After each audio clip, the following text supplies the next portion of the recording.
Good afternoon, cult members, and welcome to the Pop Culture Cult. I'm Sean. I'm Josh. I got a wire, and this is the Rebel Files. I got stuff going across my lap. This is the Rebel Files, your one-stop shop for everything Star Wars, and apparently, rope bondage with wires. Well, we are super together today, aren't we? Yeah, we are. Hey, this is the show. Hashtag this is the show. We sometimes go off the rails right off the bat. Go watch Janice and I's reviews of Ford versus Ferrari and Jojo Rabbit from yesterday. We are going to talk Star Wars.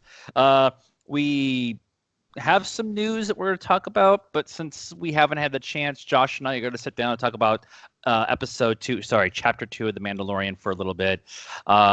Somebody had some adventures without me because I haven't gotten the new game. So let's get into it. What has your adventure been like with Fallen Order? Yeah, it's a fun game. I will say that from a story perspective and from game design, it is absolutely beautiful. There are some complaints that people have had. Yeah, it's a little bit too much of a platformer. And I'm not gonna lie, there's very much some Tomb Raider vibes to the game, as far as gameplay, the parkour, and everything else. That being stated, I find the storyline richly rewarding to this point. Mind you, I'm only about 5 hours into this game. I sat down, I finally got a chance to get into it. I was up till 1:30 in the morning. And it seems to be going around. Yeah, so I got a chance to play it. There's a lot of cool little things, little nods that they've been putting in it. One of the cool things as well, technically they brought Nar Shaddaa into canon a while back in kind of a passive reference. This is the first time I've seen it since that where they actually do mention Nar Shaddaa. So it is officially in canon. It's one of those Old Republic things they've brought back into it, considering you're delving into old cultures in this.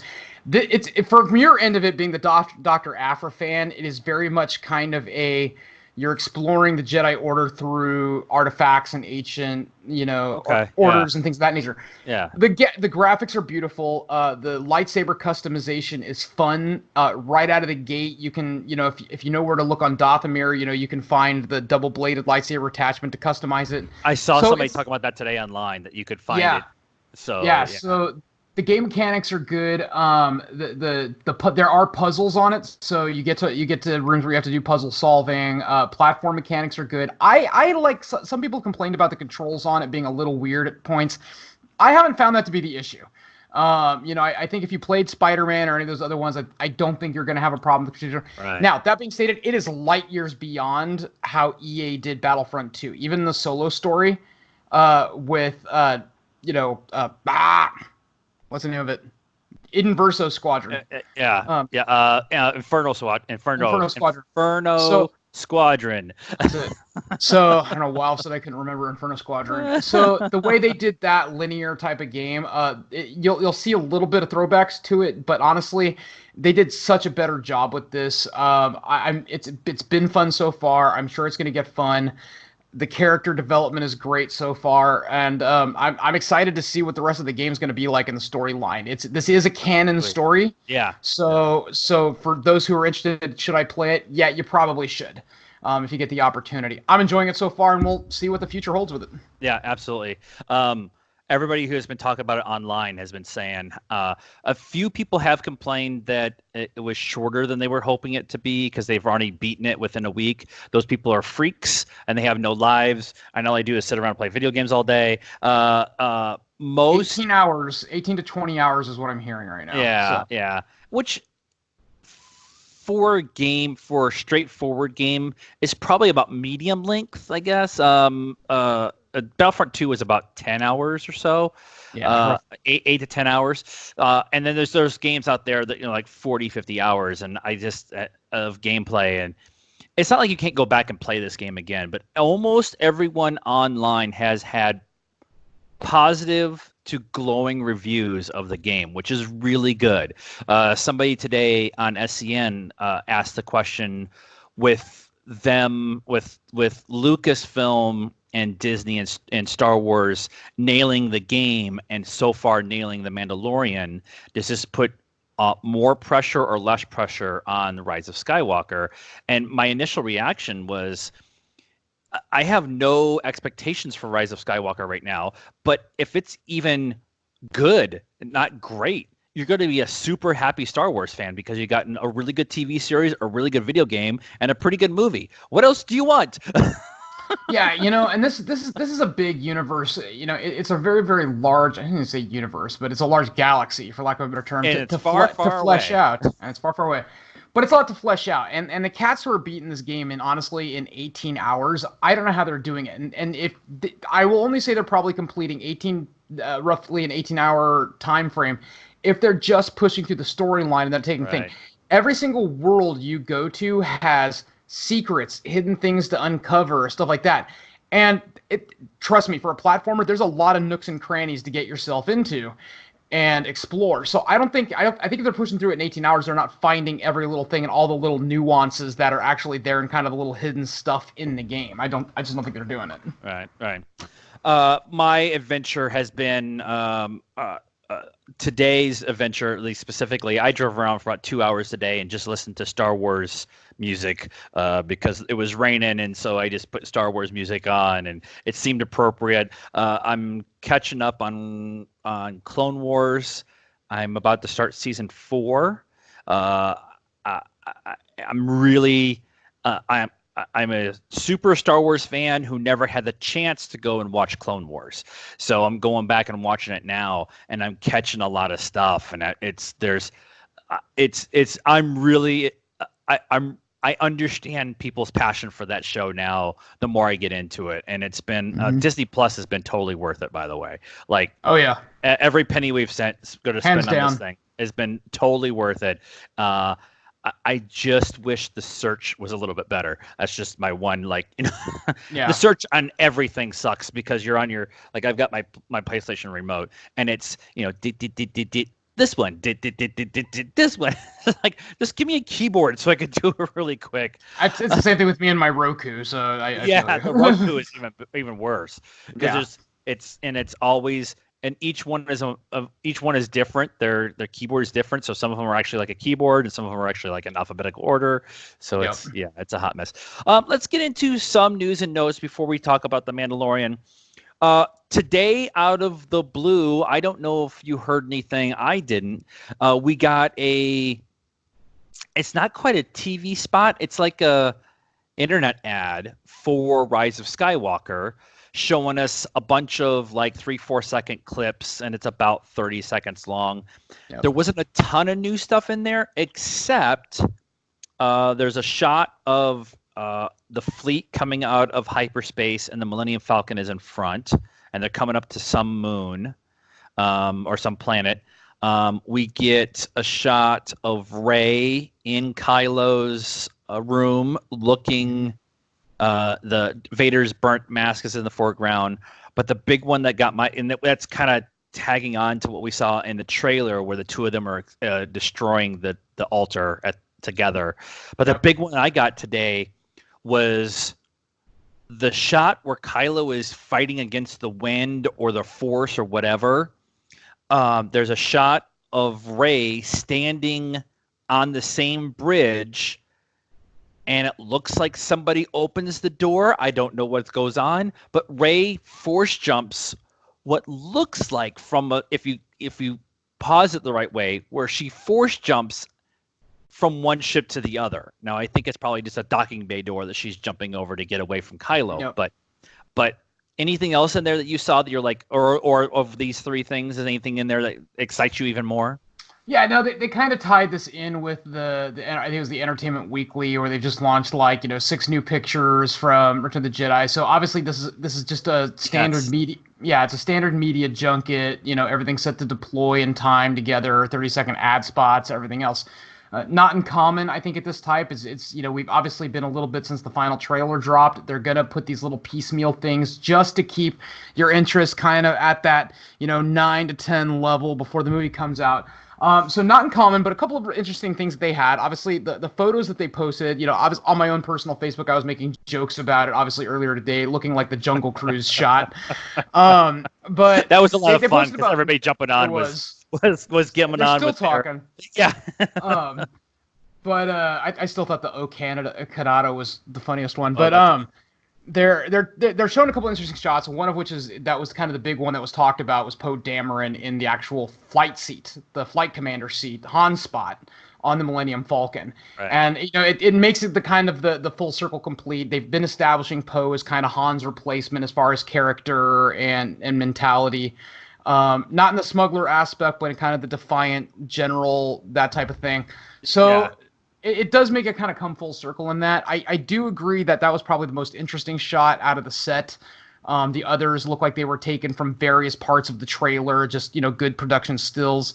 I do have to admit, as far as the TV spot, the 30-second spot part Rey jumping out of the hangar onto another ship was actually really cool. I don't think that's something we saw yet. It looks like she was channeling, Leia's, hanging out in space, getting back on the thing, like that type of stuff. Because, let's face it, dude, if that airlock is blowing all the troopers back, that's all oxygen loss, kids. Yeah. All oxygen loss. So if you're jumping out into space, sorry, there are still some physics into play. If you're jumping out into space on another spaceship, well, you got to have some force bubble around you or something, to be able to do that. It's not something that you can go easily. And, if that type of thing affects Kylo's troops, then obviously it's kind of serious. That's if it's her just even jumping across the open door. I secretly want her jumping from one ship to the other through space. I just think that would be a cool thing. You've already kind of set up that it's possible with what happened with Leia in the last one, but I just love the fact that they're incrementally showing Rey's strength. You get her doing the backflip over. I know it's not the TIE Defender. The TIE Defender. In the first trailer, you get her force throwing and boomeranging the lightsaber back to her hand. In the second trailer, you get this shot. So they're showing how strong she is getting with the force and all the abilities that she's having, which just adds on to her natural ability that she showed in Force Awakens. And I just think it's kind of cool that they're laying those nuggets out there for people. Mm-hmm. So when we get to the movie, everybody is going to be like, "Oh yeah, they have shown that she's gotten much stronger and that she's able to do all this stuff." And maybe people won't complain so much that she's so powerful. The pictures that came out from Entertainment Weekly today were really cool. I love the high definition that they were. I like the one of Rey standing in her in a lightsaber pose with the training remote, which could be indoor. I kind of hope it's indoor. But that one, that's the one that really grabbed me the most. The one that everybody keeps talking about outside of I don't necessarily know if he's Poe's taking over the Millennium Falcon and being the pilot, but I like that general idea. I like that to be maybe the epilogue at the end is those three are going off on their adventure together kind of thing. The one that a lot of people are talking about is that I've saw was the group shot with Poe and Finn and Rose is sitting there, and they're obviously at some kind of meeting or something. And more than one of my female friends on my Facebook and Instagram pages have all said that Oscar Isaac needs to stop with the smoldering because they're having a hard time getting their work done. I saw that. I'm like, okay, you're right. It's nailed it.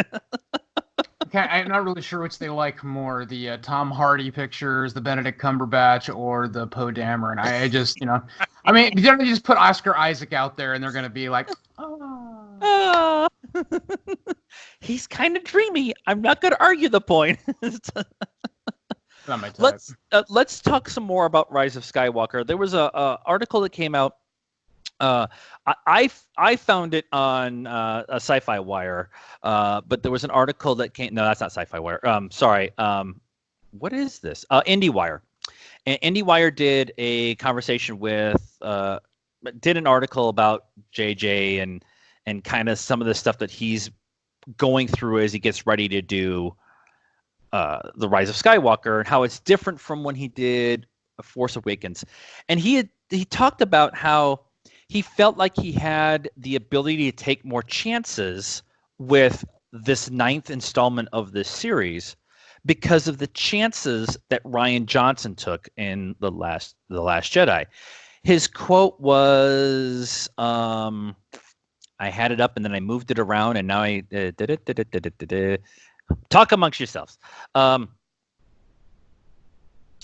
In episode 7, I was adhering to a kind of approach that felt right for Star Wars in my head.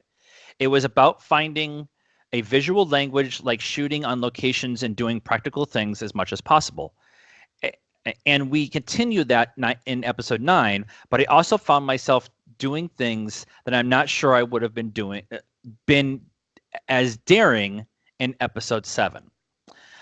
For me, reading on the rest of this article and kind of how he's giving respect to Rian Johnson, for me, this really makes me feel excited, even more excited than I can be for Rise of Skywalker, because JJ's willing to take the risks that have been laid out in front of him. And that I find super awesome. Like, tell the best story possible. Don't try to adhere to some kind of preconceived notion that is Star Wars. I understand why you have to do that in episode 7 and trying to bring people back to Star Wars, and I really appreciate what he did there.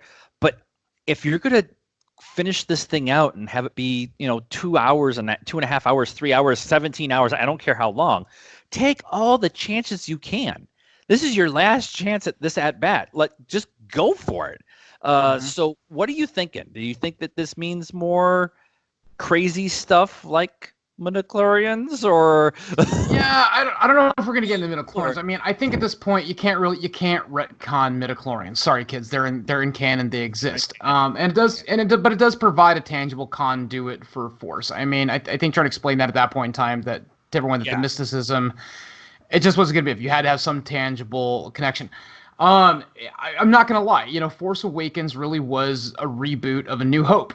It had all the exact same elements. It had almost the exact same tempo. A lot of the same beats. Yeah. But it was enjoyable. There was a different perspective on it. While it was technically still the same story, and again, we've gone back to this where Star Wars is very cyclical in a lot of ways.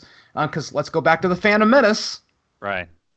Similar things to New Hope. So it's cyclical, and I think you have this, but it did it in such a nice, engaging way to do it. We went from having that and some of the comedic breakdowns, but you saw fresh things like a stormtrooper defecting, which was nice. So you saw a different type of desert rat. You saw a different desert environment than Tatooine. So while the more things change, the more they stay the same in a lot of ways. I think JJ has the opportunity to actually go in and do something daring, and I'm really sure he's keeping it up his sleeve. I think he has done something. Oh, yeah. Yeah.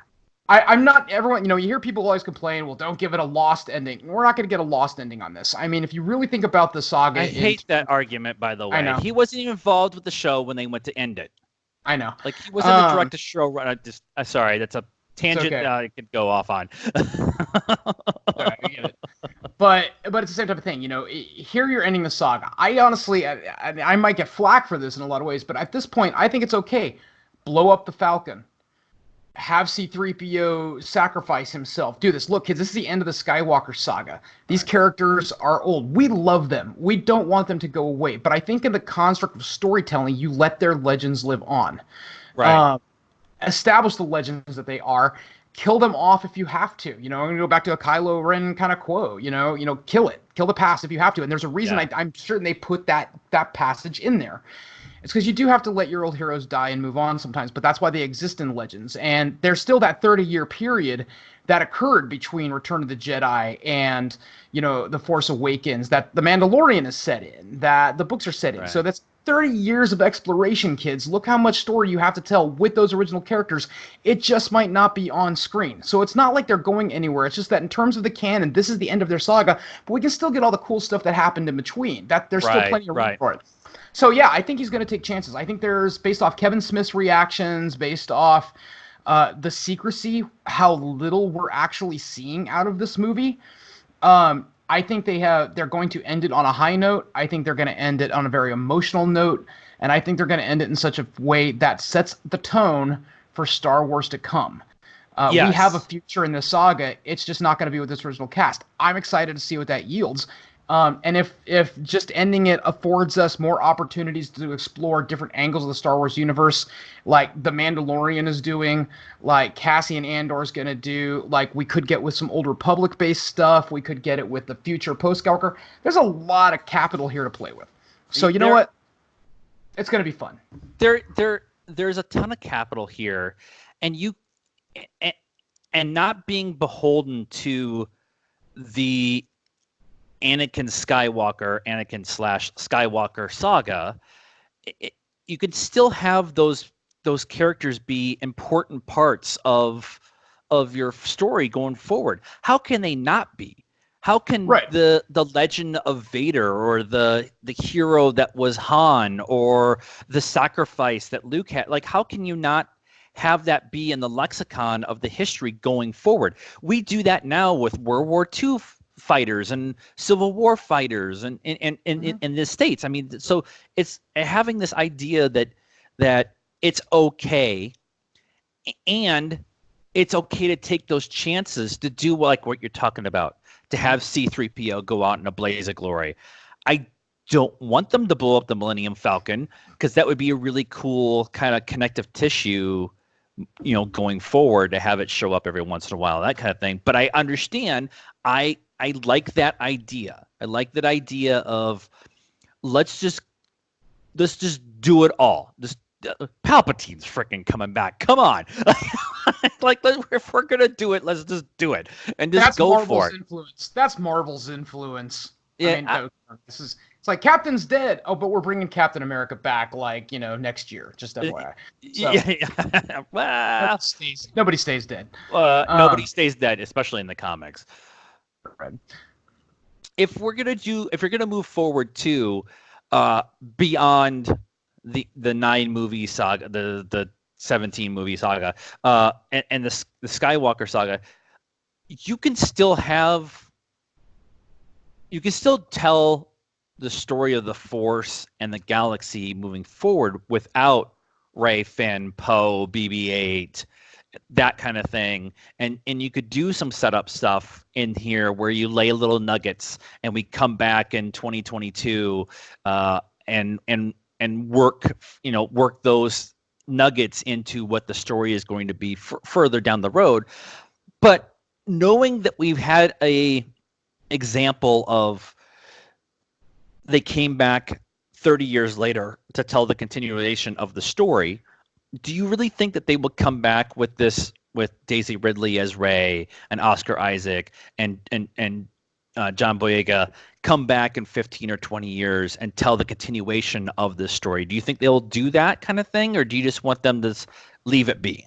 No. I think there's again, going back to that, there's too much time invested in the characters. There's too much time invested in the character development. Obviously, if you look at the nostalgia purposes, Luke came back, Leia came back, Han came back. Up until the new movie was announced, up until we were told that they were going to do Force Awakens and everything else, those characters for us were pretty much mostly dead in canon. Until they retconned the entire canon, they were dead throughout the entire extended universe. Chewie had a planet dropped on him. Right. Right. There were all these things. We got the clone of Luke. Right. Luke and Mara got together. They had the kids who went all psychopathic. Well, one did anyway. So their sagas were already done for us in a lot of ways. We had already kind of went with them through the process. So now all of a sudden, our heroes came back. So yeah, I do think there's a lot of room for them to bring Rey back. I think Daisy Ridley absolutely would sign on to do it again. I think any of them would sign it on again. Why? Because they are now in the lexicon. Right. They are now in the legacy of this series. So yes, I do think it's going to happen. I think there's rooms.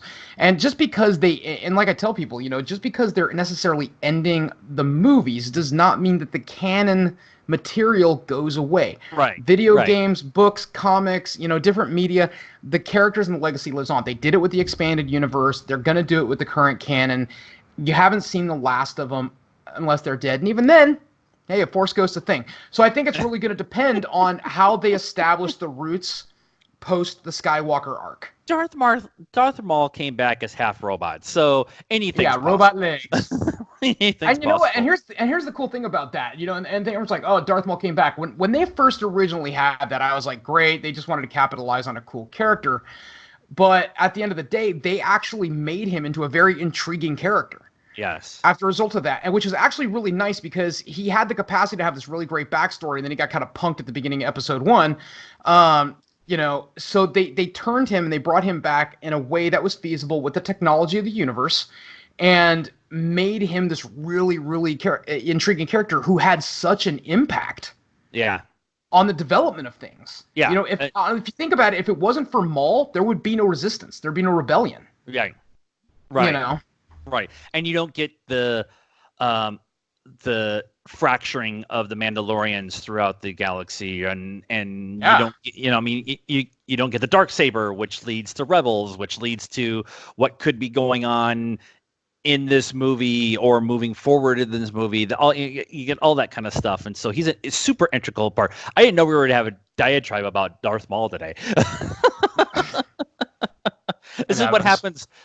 Welcome to the show. This is what happens. We have story points that we want to talk about, and then we just kind of spitball from there. So let's talking about spitballing. I did about a 10-minute review of episode 2. Sorry, they're calling them chapters. Chapter 2 of The Mandalorian, and it was called The Child. We're going to talk some spoilers, but if you have spent any time on the internet and are a Star Wars fan, you know what the spoiler is at this point in time, but we're still going to give you a warning so you don't say anything in the comments. I know what my feeling was after watching it the second time. How did you feel about this episode? I think we called it. I think we called the theory. I think that, and I kind of like we were talking about earlier today, I really kick myself for missing this the first couple of times I watched the first chapter. Yeah. And I, we were talking about it when we did kind of the chapter 1 review. We were talking about theories about where does, I'm going to call him YOLO or Yogurt. I haven't determined which. Because all the rest of them have Y names. So you know what? Yoda, Yaddle. We'll call him Yodel. There we go. Yodel. Yodel it is. We're going to call him Yodel. But I think we hit it on the money. We were talking about the theories about how she could have actually come into being. And one of the big things that we touched on was clones. This timeline puts it back on the Geonosian and the Kamino clone arc. And lo and behold, somebody had come out and pointed reference to it. And I'm really mad that I missed it. The fact that Dr. Pershing's patch that he's wearing in the first episode, they don't show it fully, but it's very reminiscent to the Kamino. It is clone the Kamino patch. symbol. It is. It's direct. Yeah. So the fact that you have 5 years after the Battle of Endor, right? That the clone centers of Kamino still have research scientists. That's a huge effing thing. Yeah. Let's be frank about that. Yeah. So yeah, I think that was very, very slyly placed on their end of it. And it would honestly, if we know anything about Yoda, and I mean, despite the jokes that we've thrown around about Yoda and Yaddle, I think it makes the most sense. I absolutely do. We know the Emperor's played with cloning. We know that obviously they had a hand in it. It makes the most sense. Right. Somebody was asking the question online, how did they get Yoda's blood 5 years after the fact? Well, the Jedi Temple is still there, and they did a midichlorian test on him. So his blood is obviously on file somewhere, probably in the archive of the Jedi Temple. They didn't burn the Jedi Temple down. Well, not even just that. He was injured temporarily during the Senate fight with Palpatine. That's true.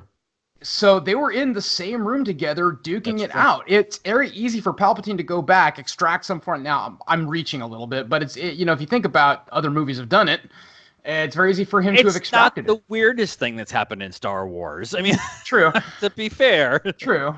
But yeah, there's always that possibility for the DNA sampling to have been acquired from Yoda. He sat in a freaking Senate chair.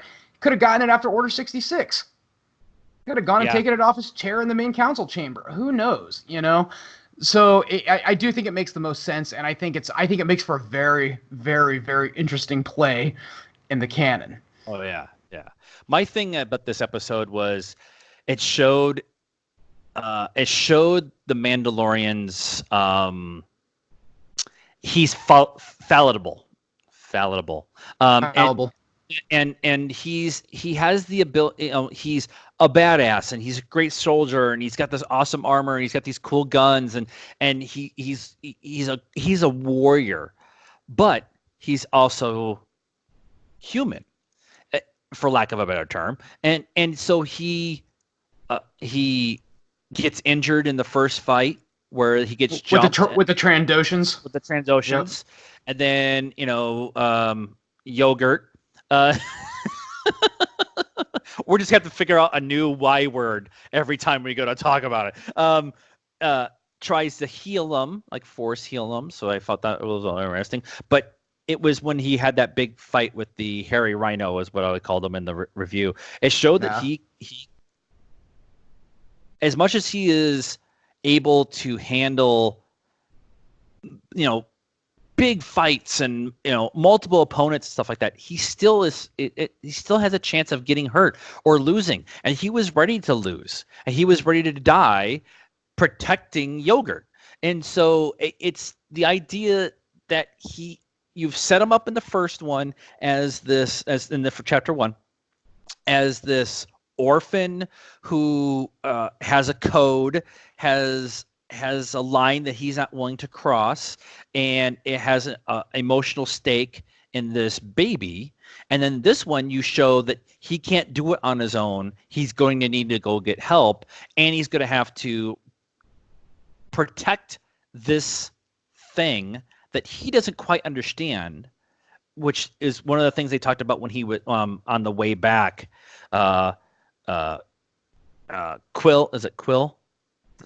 The Nick Nolte, the Ugnaught. Is it the Quill? Ugnaught? Oh God, I'm terrible with names. Don't do a podcast if you suck at names. Right. But the Ugnaught character. Ugnaught, Nick Knott. He even asked the Mandalorian to explain to him what happened when Yogurt used the Force, and he doesn't quite understand, but he knows it's something more important than just, it's just not just a bounty anymore. There's something more going on here. One of the things I did here, I think it was Jedi Council this week, they called Baby Yoda the nuclear football. And if you think about it in that kind of thought process, he is. If they are really trying to clone him, and the Empire, the remnants of the Empire that haven't left after Operation Cinder, and those who went to the outer reaches and the outer rim and all that, unknown reaches, outer rim, all that stuff. So those who are left, if they get with the cloners and they try to build an army of Force-sensitive people, you now have the ultimate army in the galaxy at this point in time. The Empire is gone. The Force Order isn't in yet. The New Republic is not really kind of set up yet. So if you're able to build an army of Force-sensitive fighters with the cloning of Yoda or Baby Yoda, then that changes the whole dynamic of everything that's going on. That would explain why you have multiple bounty hunters out there trying to retrieve Baby Yoda, and he is now the nuclear football. It makes complete sense. Yeah, and and there was one aspect about this show, kind of in regards to that struck me as a little odd, and I do want to touch on this because I think it's something for us to kind of watch as the story kind of plays out. He didn't know what was going on when the creature got lifted. Okay, so now you have so take that back for a second, okay? You have Legends of Luke Skywalker, you have Legends of the Jedi, you have Legends of Force users. Here you have a Mandalorian who is not aware of the Force as that sense. Right. So most people at this point, if something was getting lifted or something like that, would recognize it immediately as the Force being utilized, especially at the Mandalorian's age. Maybe. Ideally, depending on the reaches of the galaxy and everything else. But, the legends and the lore and everything else at this point, the fact that you had the occupation of the Empire, there were sagas, stories of the Jedi being Force users, that was pan-galactic. Yeah. And, at some point, the question is, was he really in kind of a box over the course of that time where he really wasn't aware of it? and he's just actually not aware of the Force, or he doesn't believe that the being could be actually Force sensitive at that age. Yeah. So I want to see kind of how that plays out, because if he is a Mandalorian, the Mandalorians knew of the Jedi. They knew of Force users. So Yes, they did, but I'm wondering, because he was raised as an orphan on a planet right. or where a lot of that stuff isn't going on, if he even was actually even exposed to the conversation of the Force. So I'd love to see them kind of work that out as they go forward. I'm not saying that they won't. I'd just like to see them do that. No, I just thought it just struck me as being kind of unique. You've had everybody so far up in canon be like, "Oh, you're a Force user. Oh, are you Jedi?" That type of stuff, and he's almost just kind of oblivious, but he's a very good-natured loner. So to that end, it kind of makes sense. But I figure by now in his dealings, he'd have made some connection on that. So it's going to be interesting to see how this does develop. Yeah. One of my favorite scenes is the last shot when they get the Razor Crest ball built back together, and he takes off, and he turns around, and the baby's still sleeping. This is every parent's worst nightmare. The baby's been sleeping forever. I've got all my stuff done. I'm going to take 5 minutes and take a nap now that we're, off in the air. He goes around, he shakes the crib, the Easter egg, and like, okay, oh, all right, well, it's asleep.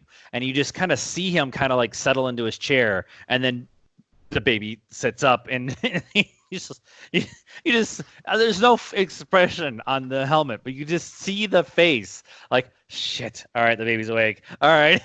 Like every parent that entire sequence, we're like, oh damn it, he's out of the crib again. It's so good. It's so good. And like we Janice and I watched the episode on Saturday, and as soon as Baby Yoda came on the screen, she was like, "Oh my god, it's so cute! I want one. I want the floating cradle thing. I want to put it in the corner over here. I want Baby Yoda to be robotic, so it sits up every once in a while." And hey Hasbro, Sean will sell you the idea. I don't know how to engineer it, but I have it in my head about how to do it, and it will cost $8 million. I don't care.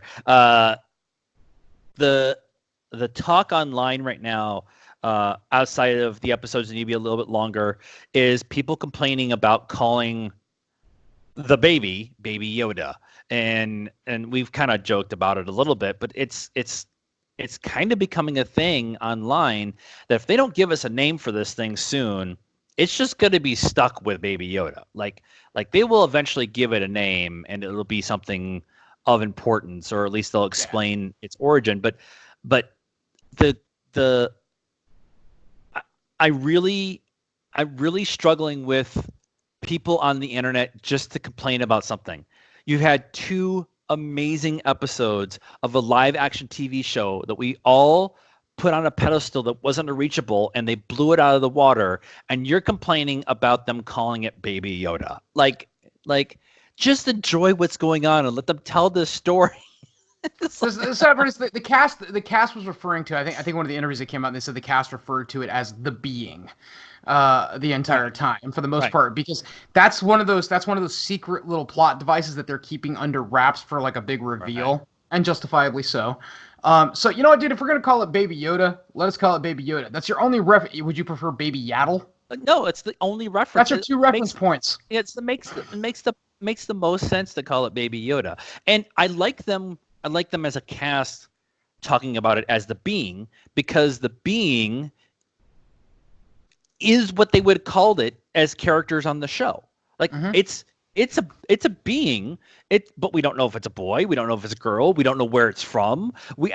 I'm pretty sure almost everybody has come across Baby Yoda has never even seen anything like it. And so calling it the being makes the most sense. The rest of us in the real world are going to call it Baby Yoda until they call it... Which makes sense, kids, if it's a possible clone. Right. And the clone thing, we talked about the clone thing a lot with Palpatine in the Rise of Skywalker, and Mecha Palpatine, which I love the idea of Mecha Palpatine as a toy, but if it's really the clone thing is Yoda and not Palpatine, that like you were saying, it opens up so much stuff. So they had entertained for a long time this whole concept of Dark Yoda. And I think in terms of like Star Wars mythos, the idea of a Dark Yoda is one of the absolute pinnacle choicest things that would be groovy to see. If you literally talk about the antithesis of Yoda, dang. It's if they did that, it would be like when Hulk Hogan went bad. Like it would change everything you know about, or at least set it up to have him be the bad version of Yoda. Oh my god, dude, NW Yoda. And sorry. All right, we're gonna start a new thread on the Great Mandalorian fan page. So anything else you want to talk about before we call it a day? No, I mean, Rise of Skywalker needs to get here. And obviously it was actually kind of funny, and I thought this was hilarious. So Audrey and I watched it Friday night, came home, watched episode 2, and the first thing she did, she turned over to me and she looked at me. She's like, "So what? Monday for the next episode?" No, we got to wait till Friday. And she goes, "Dang it!" So when your wife, who's not exactly who's into Star Wars, but isn't like what we would consider like us into Star Wars, some of our friends, looks at you and goes, "When's the next episode? We need to watch it," and is into it. You got a good thing on your hands, kids. Keep up the good work. The one thing I did say to Janice the other day is, right now, the only appointment setting watch of a show that we have is The Watchmen. We make sure that everything that we are to do on Sunday is done by 7 o'clock for the East Coast feed so we can watch it. Mm-hmm. This is quickly becoming the second show. The problem is they drop it at like midnight or 3 a.m. or whatever on Friday mornings. Yeah. And so I watch it at work, and then we try to figure out how to watch it again. One of the good things about the short episodes is that we can watch it pretty, we can shove it in somewhere pretty easily. Phrasing. But yeah, it's the ability to watch these bite-sized episodes. I'm really glad they're doing week to week. I really wish they were all like laid out in one big shot, but I understand why they did it weeks to week. It makes the most sense. I'm going to enjoy it week to week. So and Rise of, the other thing you talked about, Rise of Skywalker coming, and this I thought we were done. A lot of people like the new shiny stuff online right now. And so the new shiny thing is the Mandalorian, and they're not even thinking about Rise of Skywalker. And some people are saying, the Mandalorian's taken the momentum away from Rise of Skywalker, and then very conveniently today, 30 days out from the movie coming out, they dropped, this TV spot and all these new photos and this article and stuff. People will come back around to be excited about Rise of Skywalker in about 3 weeks. When we're getting the last little push and they start doing the premiere, the premiere string, they'll put that up on YouTube, and people will be super excited about Rise of Skywalker at that point in time, because Mandalorian will start becoming to the end, and then you'll have Rise of Skywalker, and then everybody will be ready to go. Wait. They knew people were going to chomp at the bit coming for Rise of Skywalker. It's the big finale. So I think from a marketing perspective, I think this was strategically perfect. Yeah. They announced it.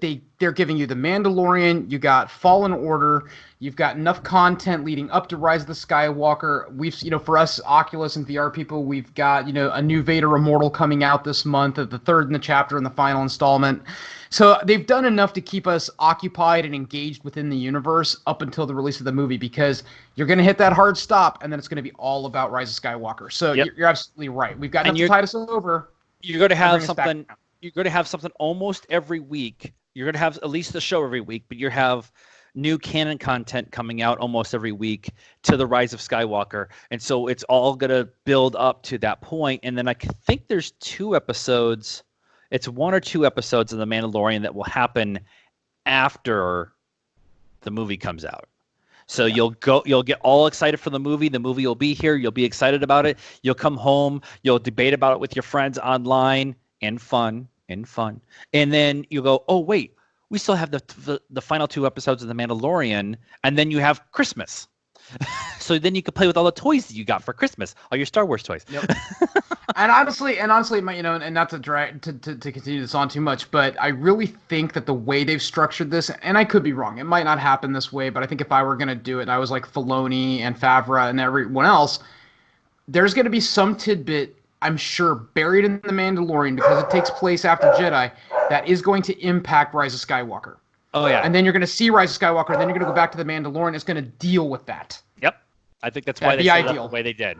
I think that's why they set it up the way they did. So that's our thoughts. That's our show this week. Let us know what you thought about the second chapter 2. Sorry, they're calling them chapters. I got to remember to call them chapters.